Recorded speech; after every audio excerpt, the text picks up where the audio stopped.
অনেকে বলে গাজর নাকি কোনো প্রাকৃতিক ফসল নয়। তাহলে কি এগুলো চায়নার কৃত্রিম ডিমের মতো লেবে তৈরি?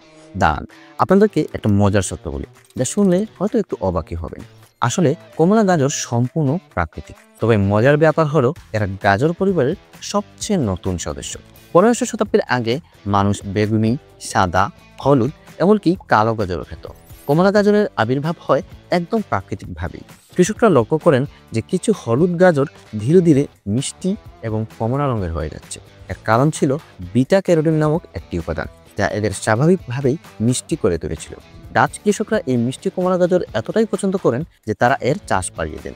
তাই না, কমলা গাজর কোনো অদ্ভুত ল্যাব এক্সপেরিমেন্ট নয়, এটা প্রকৃতির নিজস্ব সৃষ্টি, যা তার স্বাদের জন্যই জনপ্রিয় হয়ে উঠেছে। আপনি কি জানেন গাজর খেলে সুপার হিরো নাইট ভিশন পাওয়া যায়? তবে আপাতত গাজর কেনার জন্য দৌড়ানোর দরকার নেই, কারণ এটা আসলে কোনো সত্যি ফ্ল্যাট নয়। এটা দ্বিতীয় বিশ্বযুদ্ধের একটি গোপন প্রপাগান্ডা, যা পুরো একটা জাতিকে বোকা বানিয়েছিল। কিন্তু কেন? দ্বিতীয় বিশ্বযুদ্ধের সময় ব্রিটিশ পাইলটরা অন্ধকারেও জার্মান বোমারু বিমান ধসিয়ে দিচ্ছিল। কিন্তু কিভাবে? রাডার প্রযুক্তি। কিন্তু এই গুরুত্বপূর্ণ আবিষ্কারটি গোপন রাখতে ব্রিটিশ বিমান মন্ত্রণালয় একটি চমৎকার গল্প বানায়। তারা সবাইকে বলে যে পাইলটরা প্রচুর পরিমাণে গাজর খায় বলেই অন্ধকারে দেখতে পায়। এমনকি তারা ডক্টর ক্যারট নামে একটি কার্টুন চরিত্রও বানায় এবং ডিজনিকে গাজর নিয়ে কার্টুন বানাতে বলে। সবচেয়ে মজার ব্যাপার হলো মানুষ সেটা বিশ্বাস করে এবং রাতের অন্ধকারে ভালো দেখার জন্য আরও বেশি গাজর খেতে শুরু করে। 20 শতাব্দীর শেষের দিকে বিজ্ঞানীরা আসল সত্যতা প্রকাশ করেন। গাজরে ভিটামিন এ থাকে, যা চোখের জন্য ভালো, কিন্তু এটা আপনাকে সুপার হিরোর মতো রাতে দেখার ক্ষমতা দেবে না। চিন্তা করে দেখুন, কিভাবে একটা বানানো তথ্য দিয়ে আমাদেরকে বোকা বানানো হয়। না জানি এরকম কত শত সত্য আমাদের রোজ গেলানো হচ্ছে। আপনি কি কখনো চতুর্ভুজ তরমুজ দেখেছেন? জাপানের এই কিউব আকৃতির তরমুজগুলো দেখে মনে হতে পারে এগুলো ফ্রিজের জায়গা বাঁচানোর জন্য একদম পারফেক্ট, কিন্তু আসল ঘটনা হলো এগুলো আসলে লাক্সারি আইটেম এবং এর দাম প্রায় 12 থেকে 15,000 টাকা। এবং এগুলো খাওয়ার জন্য নয়, বরং শো অফের জন্য। এই জ্যামিতিক ফলের জনক জাপানি গ্রাফিক ডিজাইনার তোমিকি অনো, যিনি 1970 দশকের শেষের দিকে এর আইডিয়া দেন। একটি চারকোনা বাক্সের ভেতরে এগুলো চাষ করা হয় এবং পুরোপুরি পাকার আগেই তুলে নেওয়া হয়, যার কারণে সাধারণ তরমুজের চেয়ে এর স্বাদও কিছুটা কম। আরও মজার ব্যাপার হলো জাপানের জেনসুজি অঞ্চলে বছরে মাত্র 200 থেকে 400টি তরমুজ উৎপাদন করা হয় এবং এটি উৎপাদনের একচুটীয় প্যাটার্ন তাদের কাছে রয়েছে। মানে পৃথিবীর আর কেউ বাণিজ্যিকভাবে এটি উৎপাদন করতে পারবে না। সুতরাং আপনি যদি ভেবে থাকেন এগুলো জাপানিদের ছোট ফ্রিজের জায়গা বাঁচানোর জন্য, তাহলে ভুল ভাবছেন। এগুলো আসলে এক ধরনের শিল্পকর্ম, যা দামি উপহার এবং প্রদর্শনীর জন্যই ব্যবহার করা হয়। 12,000 টাকা দিয়ে এই চতুর্ভুজ তরমুজ কি আপনি খেতে চাইবেন নিজের অথবা বন্ধুর টাকায়? আপনি কি জানেন মাইক্রোওয়েভে দুটি আঙ্গুর খুব কাছাকাছি রেখে গরম করলে সেটা বিস্ফোরিত হতে পারে? অন্তত ইন্টারনেটে এমনটাই বলা হয়। কিন্তু আসল ঘটনা হলো এগুলো আসলে ঠিক বিস্ফোরিত হয় না, বরং আরও অসাধারণ কিছু তৈরি করে, প্লাজমা। হ্যাঁ, সেই একই অতি উত্তপ্ত জ্বলন্ত পদার্থ যা দিয়ে সূর্য তৈরি। কিন্তু কিভাবে? আসলে আঙ্গুরের পারফেক্ট আকার এবং পানির পরিমাণের কারণে মাইক্রোওয়েভের তরঙ্গগুলো এর ভেতরে আটকে যায়।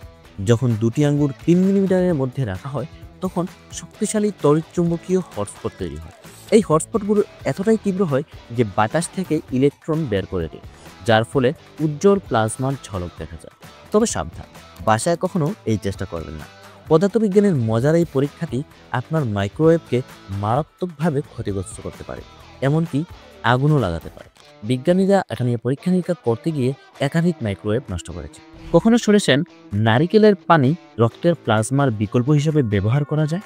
কিছুদিন আগেও এই দাবিটি সোশ্যাল মিডিয়ায় ব্যাপকভাবে ভাইরাল হয়। আসলেই কি তাই?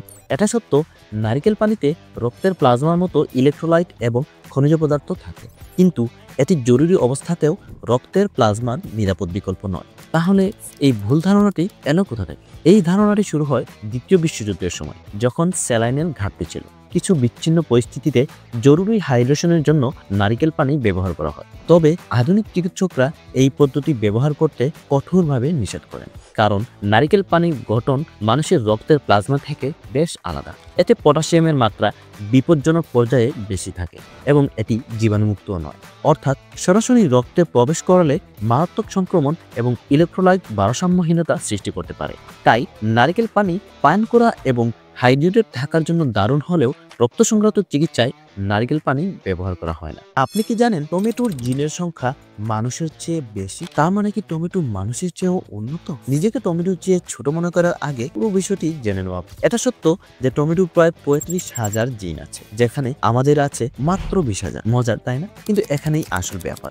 বেশি জিন থাকা মানে এই নয় যে কেউ বেশি উন্নত। এটা অনেকটা একটা লাইব্রেরি কত বড় আর তার বইগুলো কতটুকু অর্গানাইজড তা তুলনা করার মতো। মানুষের জিন কম হলেও আমাদের কাছে আরো চমৎকার কিছু আছে। উন্নত জিন নিয়ন্ত্রণ ব্যবস্থা। ধরুন কম বই কিন্তু সেগুলো ভালোভাবে ব্যবহার করার মতো। তাছাড়া টমেটোর অনেক জিনই শুধু কপি, যেন একই বইয়ের একাধিক কপি রাখার মতো। তাই জিন গুনার প্রতিযোগিতায় টমেটো জিতলেও জিনের মান বিবেচনায় মানুষই সেরা। কত জিন আছে সেটা বড় কথা নয়, কিভাবে সেগুলো ব্যবহার করা হচ্ছে সেটাই আসে। আর ব্যবহারের কথা যখন উঠলই, কেননা আপনার আঙ্গুলের একটু সঠিক ব্যবহার করে ফেলুন। একটি গাছে 7টি আলাদা ফল। মনে হচ্ছে কোনো ফ্যান্টাসি গল্পের কথা বলছি, তাই না? কিন্তু না, এরকম বিশেষ গাছ আছে যাকে বলা হয় ফ্রুট স্যালাড ট্রি, যেখানে একটি গাছ থেকে 3 থেকে 6টি আলাদা ফল জন্মাতে পারে। কিন্তু কিভাবে?